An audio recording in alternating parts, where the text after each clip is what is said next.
नमस्कार। ओम नमः भगवते वासुदेवाय। आजिर एही गभीर आलोचनाकू समस्तंकु स्वागत। नमस्कार।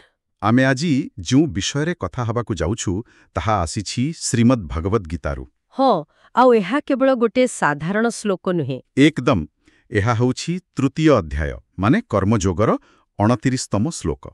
ଯେଉଁଠି ଭଗବାନ ଶ୍ରୀକୃଷ୍ଣ କର୍ମର ଏକ ବହୁତ ଗଭୀର ରହସ୍ୟ କହୁଛନ୍ତି। ଆଜିର ଆମର ମିଶନ ହେଉଛି ଏହି ଶ୍ଲୋକରେ ଥିବା ଏକ ଅଦ୍ଭୁତ କଥାକୁ ବୁଝିବା।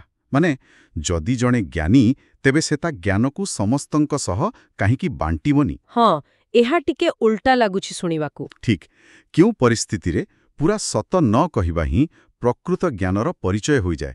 ଏହି ଜଟିଳ ପ୍ରଶ୍ନର ଉତ୍ତର ଆମେ ଆଜି ଖୋଜିବା।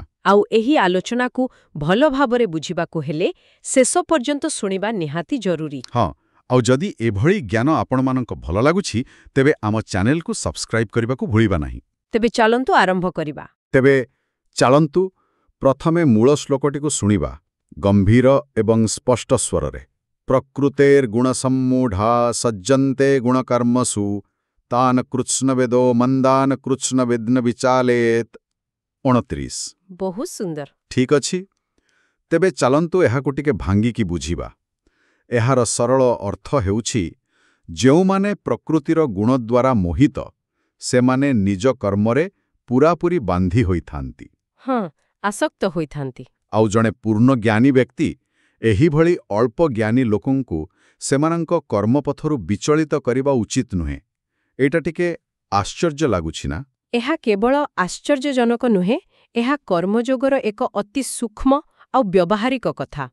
ଏଠାରେ ବିଚଳିତ ନ କରିବାର କଥାଟା ବହୁତ ଗୁରୁତ୍ୱପୂର୍ଣ୍ଣ। ଆଚ୍ଛା। ଭଗବାନ ଏଠି ଏକ ପ୍ରକାରର ଚେତାବନୀ ଦେଉଛନ୍ତି। ସେ କହୁଛନ୍ତି ଯଦି ଜଣେ ଜ୍ଞାନୀ ବ୍ୟକ୍ତି ଯେ କି କର୍ମର ବନ୍ଧନରୁ ମୁକ୍ତ, ହଁ, ସେ ଯଦି ହଠାତ୍ ଯାଇ ସାଧାରଣ ଲୋକଙ୍କୁ କହିବା ଆରେ ତୁମେ ଯାହା କରୁଛ ସବୁ ବେକାର, ଏସବୁ ମାୟା, କର୍ମ ଛାଡ଼ିଦିଅ, ତେବେ ସମାଜରେ କ'ଣ ହବ? ସବୁ ଗଡ଼ମଡ଼ ହୋଇଯିବ। ଏକଦମ କେବଳ ଭ୍ରମ, ଅବ୍ୟବସ୍ଥା ଆଉ କହିବାକୁ ଗଲେ ନୈତିକ ଅଧପତନ ସୃଷ୍ଟି ହେବ। କାରଣ ସେମାନେ ଜ୍ଞାନୀର ସ୍ଥିତିକୁ ବୁଝିପାରିବେ ନାହିଁ। କେବଳ ତାଙ୍କ କର୍ମତ୍ୟାଗକୁ ନକଲ କରିବାକୁ ଚେଷ୍ଟା କରିବେ। ଠିକ୍। ଏଠାରେ ଆଉ ଗୋଟେ ଶବ୍ଦ ଅଛି ପ୍ରକୃତିର ଗୁଣ। ଏହାକୁ ନ ବୁଝିଲେ ଆମେ ବୋଧେ ଆଗକୁ ଯାଇପାରିବାନି। ଶାସ୍ତ୍ର କହେ ସବୁକିଛି 3ଟି ଗୁଣ ଦ୍ୱାରା ଚାଲିଛି, ସତ୍ତ୍ୱ, ରଜ ଏବଂ ତମ। ହଁ, ଏହାକୁ ଆମେ ଏକ ଆଧୁନିକ ଉଦାହରଣରେ ବୁଝିପାରିବା। କୁହନ୍ତୁ। ଭାବିନିଅନ୍ତୁ ପ୍ରତ୍ୟେକ ମଣିଷ ଭିତରେ 3ଟି ଅଲଗା ଅଲଗା ଅପରେଟିଂ ସିଷ୍ଟମ ବା ଓଏସ୍ ଚାଲିଛି। ଆଚ୍ଛା। ତମ ଓଏସ୍ଟି ସବୁବେଳେ ସ୍ଲିପ୍ ମୋଡ୍ରେ ଥାଏ, ଆଳସ୍ୟ, ଅଜ୍ଞାନ, କିଛି କରିବାକୁ ଇଚ୍ଛା ନାହିଁ। ରଜ ଓଏସ୍ରେ ଏକା ସାଙ୍ଗରେ 100ଟା ଟ୍ୟାବ୍ ଖୋଲା ଅଛି। ମାନେ ଇଚ୍ଛା, ଆକାଂକ୍ଷା, ସଫଳତା ପାଇଁ ଦୌଡ଼, ଅଶାନ୍ତି। ହଁ, ସବୁବେଳେ ନୋଟିଫିକେସନ୍ ଆସୁଛି। ଆଉ ସତ୍ତ୍ୱ ଓଏସ୍ଟି ପୁରା ଶାନ୍ତ ଭାବରେ ଦକ୍ଷତାର ସହ ବ୍ୟାକ୍ଗ୍ରାଉଣ୍ଡରେ ଚାଲିଛି, ସନ୍ତୁଳିତ, ସ୍ଥିର ଏବଂ ଜ୍ଞାନମୟ। ୱାହ, ଏହା ଏକ ଚମତ୍କାର ତୁଳନା। ତେବେ ଶ୍ଲୋକରେ ଯେଉଁ କୁହାଯାଇଛି ପ୍ରକୃତିର ଗୁଣ ସମ୍ମୂଢ଼ା, ହଁ, ତାର ଅର୍ଥ ହେଲା ଲୋକମାନେ ଏହି ଓଏସ୍ ଦ୍ୱାରା ଏତେ ମୋହିତ ଯେ ସେମାନେ ଭାବନ୍ତି ମୁଁ ହିଁ ଏହି ଓଏସ୍। ଏକଦମ ଠିକ୍। ସେମାନେ ଭୁଲିଯାନ୍ତି ଯେ ସେମାନେ ଏହାର ଉପଭୋକ୍ତା। ଓଏସ୍ ନିଜେ ନୁହନ୍ତି। ରଜ ଓଏସ୍ ଚାଲୁଥିବା ଲୋକ ଭାବେ ମୋର ଆକାଂକ୍ଷା ହିଁ ମୋର ପରିଚୟ। ଏହା ହିଁ ତ ମୋହ। ଏବେ ଶ୍ଲୋକର ଦ୍ୱିତୀୟ ଭାଗକୁ ଦେଖନ୍ତୁ। ତାନ୍ ନ ବିଚାଲୟେତ୍, ସେମାନଙ୍କୁ ବିଚଳିତ କରୁ ନାହିଁ। ଏବେ ଆପଣଙ୍କ ଅପରେଟିଂ ସିଷ୍ଟମ ଉଦାହରଣକୁ ନେଇ ଚିନ୍ତା କରନ୍ତୁ। ଯଦି ଜଣେ ରଜ ଓଏସ୍ ବ୍ୟବହାରକାରୀ ପାଖକୁ ଯାଇ ଆପଣ ହଠାତ୍ କହିବେ ତୁମ ଓଏସ୍ ଖରାପ, ତୁରନ୍ତ ଏହାକୁ ବନ୍ଦ କରିଦିଅ, ସେ କ'ଣ କରିବ? ସେ ପୁରା ଦ୍ୱନ୍ଦ୍ୱରେ ପଡ଼ିଯିବ। ତାର ସିଷ୍ଟମ କ୍ରାଶ୍ ହୋଇଯାଇପାରେ। ହଁ, ଠିକ୍ ସେୟା। କିନ୍ତୁ ଏଠି ଗୋଟେ ପ୍ରଶ୍ନ ଆସୁଛି, ନୁହେଁ କି? ଜଣେ ଜ୍ଞାନୀ କ'ଣ କରିବ? ସେ କ'ଣ ଜଣକୁ ଭୁଲ ବାଟରେ ଯିବାକୁ ଦେବ? ଆଉ ଅନ୍ୟପଟେ ଦେଖିଲେ ଇତିହାସରେ ଅନେକ ସମାଜ ସୁଧାରକ ବା ବୈଜ୍ଞାନିକ ଥିଲେ ଯେଉଁମାନେ ସମାଜକୁ ବିଚଳିତ କରିଥିଲେ। ସେମାନଙ୍କ ବିଚାର ତତ୍କାଳୀନ ସମାଜକୁ ହଲାଇ ଦେଇଥିଲା। ତେବେ କ'ଣ ଗୀତା ସେଇଭଳି ପରିବର୍ତ୍ତନକୁ ବିରୋଧ କରୁଛି? ସାମାଜିକ ବା ରାଜନୈତିକ ବିପ୍ଳବ କଥା କହୁନାହିଁ। ଆଚ୍ଛା। ଏହା ବ୍ୟକ୍ତିର ଆଧ୍ୟାତ୍ମିକ ବିକାଶ ବିଷୟରେ କହୁଛି। ଜଣେ ସମାଜ ସୁଧାରକ ଲୋକଙ୍କୁ ଏକ ଅନ୍ୟାୟପୂର୍ଣ୍ଣ ସାମାଜିକ ବ୍ୟବସ୍ଥା ବିରୁଦ୍ଧରେ ବିଚଳିତ କରେ, ଯାହା ଆବଶ୍ୟକ। କିନ୍ତୁ ଏହି ଶ୍ଲୋକ ଏ ଆଧ୍ୟାତ୍ମିକ ଗୁରୁ ବା ଜ୍ଞାନୀର ଦାୟିତ୍ୱ ବିଷୟରେ କହୁଛି। ଏକଦମ ତାର କାମ ହେଉଛି ଜଣେ ବ୍ୟକ୍ତିର ଚେତନାକୁ ଗୋଟିଏ ସ୍ତରରୁ ଅନ୍ୟ ସ୍ତରକୁ ନେବା, ତାର ମାନସିକ ସନ୍ତୁଳନକୁ ନଷ୍ଟ କରିବା ନୁହେଁ। ଏହାକୁ ଲୋକସଂଗ୍ରହ କୁହାଯାଏ ନା? ହଁ, ଲୋକସଂଗ୍ରହ। ସମାଜକୁ ଏକାଠି ଧରି ରଖିବା, ଲୋକଙ୍କୁ ସେମାନଙ୍କର କର୍ତ୍ତବ୍ୟ ପାଇଁ ପ୍ରେରିତ କରିବା।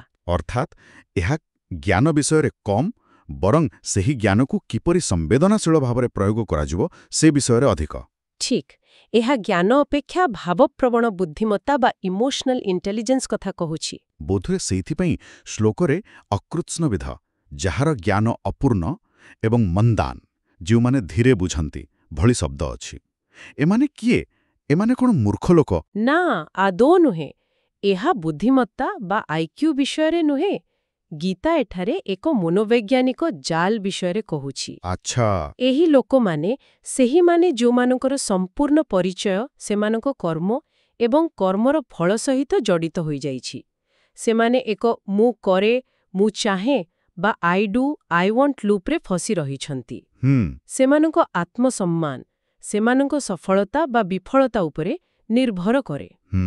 ଏହା ତ ଏକଦମ ଆଧୁନିକ କର୍ପୋରେଟ ଜଗତର ଚିତ୍ର ପରି ଲାଗୁଛି। ହଁ, ଯେଉଁଠି ଜଣେ ବ୍ୟକ୍ତିର ପରିଚୟ ତାର ପଦବୀ, ତାର ବେତନ ବା ତାର କ୍ୱାର୍ଟରଲି ରିପୋର୍ଟ ଉପରେ ହିଁ ତିଆରି ହୋଇଥାଏ।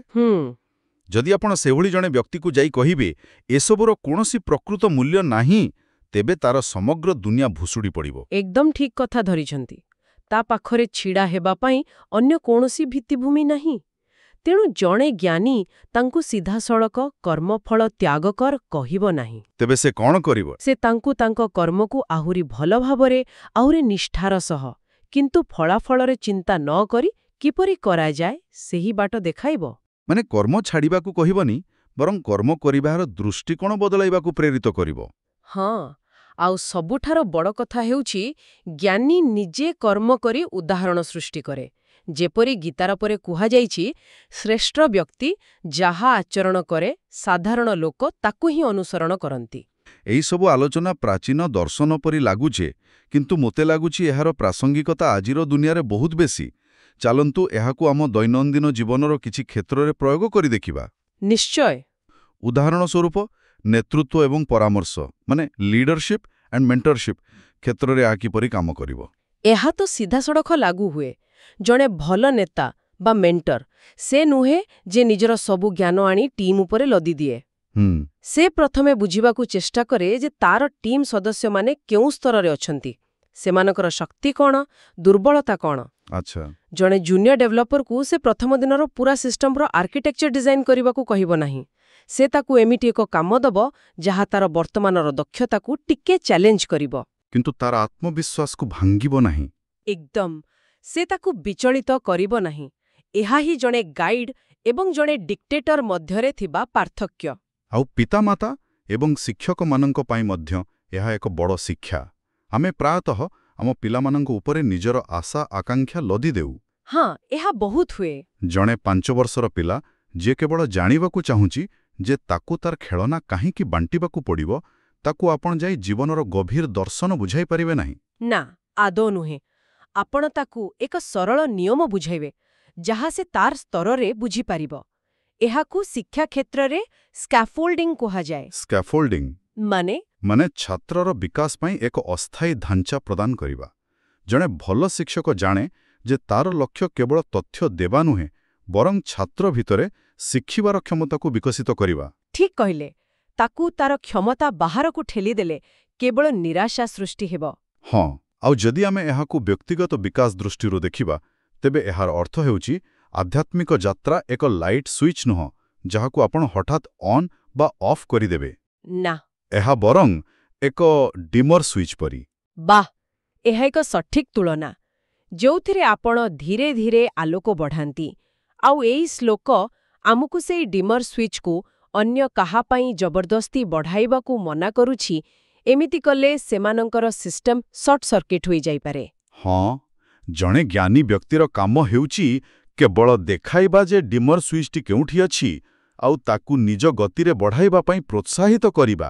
ତେବେ ଆଜିର ଆଲୋଚନାର ସାରାଂଶ କ'ଣ? ସାରାଂଶ ହେଉଛି ପ୍ରକୃତ ଜ୍ଞାନ କେବଳ ଏହା ନୁହେଁ ଯେ ଆପଣ କ'ଣ ଜାଣିଛନ୍ତି, ବରଂ ଆପଣ ସେହି ଜ୍ଞାନକୁ କେତେ ସମ୍ବେଦନଶୀଳତା, ଧୈର୍ଯ୍ୟ ଏବଂ କରୁଣାର ସହ ଅନ୍ୟମାନଙ୍କ ସହ ବାଣ୍ଟୁଛନ୍ତି, ଏହା ପ୍ରକୃତରେ ଦାୟିତ୍ୱପୂର୍ଣ୍ଣ ମାର୍ଗଦର୍ଶନର ଏକ ଶକ୍ତିଶାଳୀ ଶିକ୍ଷା। କିନ୍ତୁ ଏହି ସମ୍ପୂର୍ଣ୍ଣ ଆଲୋଚନା ଜ୍ଞାନୀ ବ୍ୟକ୍ତିର ଦାୟିତ୍ୱ ଉପରେ କେନ୍ଦ୍ରିତ। ହଁ। ଏହା ଶେଷରେ ଏକ ଚ୍ୟାଲେଞ୍ଜିଂ ପ୍ରଶ୍ନ ଛାଡ଼ିଯାଉଛି। କ'ଣ ସେ ପ୍ରଶ୍ନ? ଯଦି ଆମେ ନିଜେ ସେହି ବ୍ୟକ୍ତି ହୋଇଥାଉ ଯିଏ ଏକ ବଗ୍ ଥିବା ଓଏସ୍ରେ ଚାଲୁଛି, ଯଦି ଆମେ ସେହି ମୁଁ କରେ, ମୁଁ ଚାହେଁ ଲୁପ୍ରେ ଫସି ରହିଛୁ, ତେବେ ଆମେ ଏହାକୁ ଚିହ୍ନିବା କିପରି? ବାଃ, ଏହା ଏକ ଗଭୀର ପ୍ରଶ୍ନ। ଯିଏ ଜାଲ ଭିତରେ ଫସିଛି, ସେ ସେଥିରୁ ବାହାରିବାର ରାସ୍ତା ଖୋଜିବା ଆରମ୍ଭ କରିବ କିପରି? ଏହି ପ୍ରଶ୍ନ ଉପରେ ଚିନ୍ତା କରିବା ପାଇଁ ଆମେ ଏହାକୁ ଏଇଠି ଛାଡ଼ି ଦେଉଛୁ। ଯଦି ଆପଣମାନଙ୍କୁ ଏହି ଆଲୋଚନା ଭଲ ଲାଗିଲା, ତେବେ ଏହାକୁ ଲାଇକ୍ ଏବଂ ଅନ୍ୟମାନଙ୍କ ସହିତ ସେୟାର କରନ୍ତୁ। ଏବଂ ଭଗବାନ ଶ୍ରୀକୃଷ୍ଣଙ୍କର ଆଶୀର୍ବାଦ ପ୍ରାପ୍ତ କରନ୍ତୁ। ଆମକୁ ଉତ୍ସାହିତ କରିବା ପାଇଁ କମେଣ୍ଟ ବକ୍ସରେ ଓମ୍ ନମଃ ଭଗବତେ ବାସୁଦେବାୟ କିମ୍ବା ଜୟ ଜଗନ୍ନାଥ ଅବଶ୍ୟ ଲେଖନ୍ତୁ।